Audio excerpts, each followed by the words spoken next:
விஜயகாந்த் அவர்களது நினைவு தினத்திலே தமிழ் மாநில காங்கிரஸ் கட்சியின் சார்பிலே அவர்களுக்கு இன்றைக்கு மரியாதை செலுத்தியிருக்கிறோம்.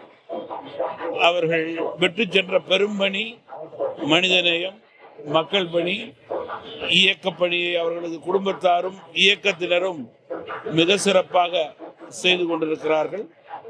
கேப்டன் அவர்களது ஆசி அவர்களுக்கு என்றைக்கும் உண்டு. இப்போ இதே நேரத்துல தூய்மை பணியாளர்களும் ஆசிரியர்களும் போராட்டம் பண்ணிட்டு இருக்காங்க. ஆனா அதுக்கு அரசு இன்னும் சரி சாய்க்கல.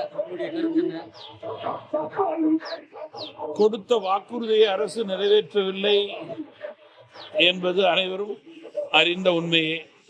இனிமேல் வாக்குறுதியை நிறைவேற்றக்கூடிய சாத்தியம் இல்லை என்பதையும் மக்கள் நன்கறிவார்கள்.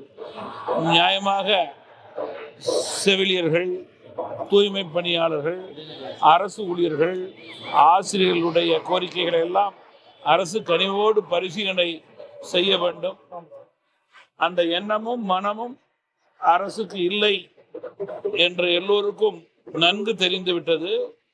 எதிர்மறை வாக்கு அதிகரித்து கொண்டு போகிறது. தேசிய ஜனநாயக கூட்டணி அதிமுக தலைமையிலே வெற்றி வாய்ப்பு அதிகரித்து கொண்டே இருக்கிறது. தேசிய ஜனநாயக கட்சியில அதிமுகவும் பாஜகவும் தொடர்ச்சியாக ஒத்த கருத்துடையவர்கள் கூட்டணிக்கு வரணும் விஜய் மறைமுகம் அழைக்கிறாங்க. விஜய் வராமல் திமுக தோற்கடிக்க முடியாத இன்னும் ஓரிரு மாதங்களிலே இன்னும் பலர் கூட்டணிகளை சேருவதற்கான பிரகாசமான வாய்ப்பு இருக்கிறது. ஏற்கனவே வெற்றி வாய்ப்பு எங்களுக்கு அதிகமாக இருக்கிறது. மேலும் கூட்டணி பலம் அதிகரித்து கொண்டே போகும். பாமக கூட்டணி உங்களுக்கு திருப்பி நீடிக்கின்றீங்களா? பாமக மீண்டும் கூட்டணி எப்படி நீடிக்கணும்?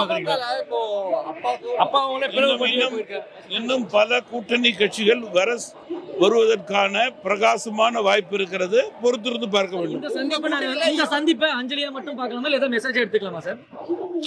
இன்றைக்கு கேப்டன் அவர்கள் மீது அரசியலுக்கு அப்பாற்பட்டு வைத்திருக்கின்ற மரியாதையின் அடிப்படையிலே தமிழ் மாநில காங்கிரஸ் கட்சி தலைவர் என்ற முறையிலே மட்டுமல்லாமல் மக்கள் தலைவர் ஐயா மூப்பனார் அவர்களுக்கும் கேப்டன் அவர்களுக்கும் ஆழமான நெருக்கமான நட்பு இருந்ததை நான் இங்கு பதிவு செய்ய விரும்புகிறேன்.